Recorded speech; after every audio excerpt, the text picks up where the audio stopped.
and welcome back to my channel. So today we're going to talk about transitions and how to make them smooth and sweet in your classroom. So I'm going to share a few tips that I have, and if you have any that you'd like to share with other teachers, please comment below. I'm sure everybody would love to hear about them, and maybe I could steal a few ideas from you. So first things first, you've got to get all of your kiddos' attention. And I like to use a couple different methods depending on the group each year and then what age group I'm working with. Because I've worked with everything from kindergarten babies all the way up to your 8th graders.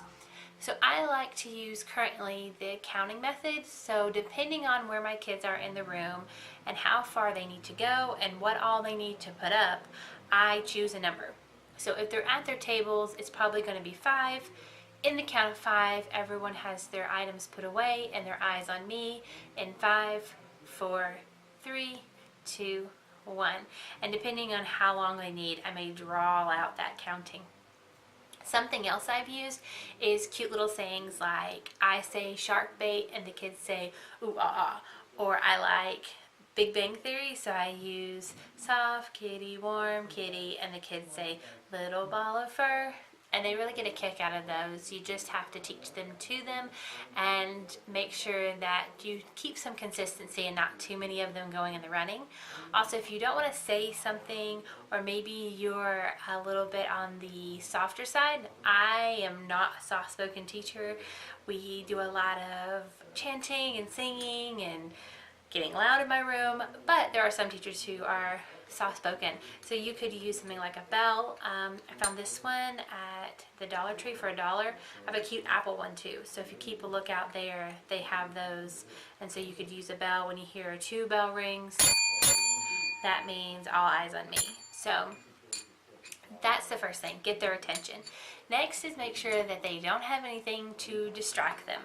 So if they already have work at their desk that they've been working on, you need to make sure that that's not their focus anymore. So I use writing utensil bins, and I don't call them pencil bins because we also use pens and markers and Sharpies and all those things. They know anything that they would write with goes in their tin. So I got these at Walmart for 98 cents. They have them at Target and Target Dollar Spot. They have them at the Dollar Tree, everywhere. But this is what we use for them to put their pencils away when we're talking. So I tell the kids, put your pencils in your bucket, focus on me, and then we talk about whatever it is we need to talk about. I also use this to store extra pencils for kids just in case there's breaks or they forget one for the day, and that way it doesn't waste any time trying to hunt down pencils or sharpening pencils during instruction. So you could do the 10s, or you could also go and get the plastic cups and use these. Now the only thing I would worry about these is they are very flimsy, so they fall off the table easily.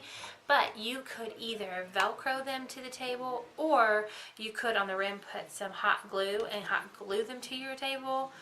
Those would both work out well, and that way they don't fall off the table and make a big ruckus, and then your transition is full of picking up pencils and cups off the ground. So attention grab, and then a place for them to put their things. My older students, my 7th and 8th graders, I have iPads, so we just put those underneath our seats, or we put them face down just so they're not distracting them at that time, and they can focus on the directions. So a place for materials. Then talking about directions. So in order to make transitions so much more smooth and just enjoyable for everybody, directions need to be thorough and they need to be posted. So I go through my directions with my students step by step, and I also either post them on the whiteboard or the smartboard. And if I need those for the activity, or the kids are going to be using those for the activities, I'll put it on butcher paper, or I have printed out a piece of paper and put it in pocket protectors and given that to the kids. I've seen teachers use the stand-up frames, put the directions in those and put them around the room. I've seen teachers, IKEA has these little frames you can put them on, all kinds of ideas. But as long as your directions are posted somewhere kids can go back and look at them. Because I know I need a grocery list every time I go to the grocery store because I can't remember beyond a couple of things. Kids are the same way with directions. They're going to hear the first couple. Some are going to be great and remember all 6 steps, and some are going to forget some. Not a big deal. If you have that posted, it'll save you some time and energy saying just go look at the directions and see what you're supposed to do next. And get them used to doing that and being more independent about going and finding out what they're supposed to do. And basically that's it. That's all I do for my transitions. I do my timing, I do my where do you put your material so that you're focusing, and then I make sure that my directions are posted and ready to go, and my kids know how everything works. So I'll give you an example. Tomorrow we're going to do a word sort, and the word sort will move from mentor sentences to a word sort. So mentor sentences, we finish, I say count 5, put your pencils in the bin, and eyes on me. 5, 4, 3, 2, 1. Now let's talk about our word sort. You're going to be working in partners with someone that you choose. You're going to take the set of 20 words. You're going to decide on the categories these words can be divided into, and I want you to find as many categories as possible and record them on your record sheet. Make sure that you can explain why your categories work. And so while I'm explaining these are also posted for kids. Then when I finish, I ask a kiddo, explain to me what you're supposed to do. Hopefully they'll tell me, working in a partner of my choice. We're organizing the words into categories. We're listing the categories as long as we can explain and prove why the category works. And that's the extent of it. If a student cannot explain, maybe they leave out the fact that they have to prove it. I may say, oh, make sure you prove why your category works in your writing.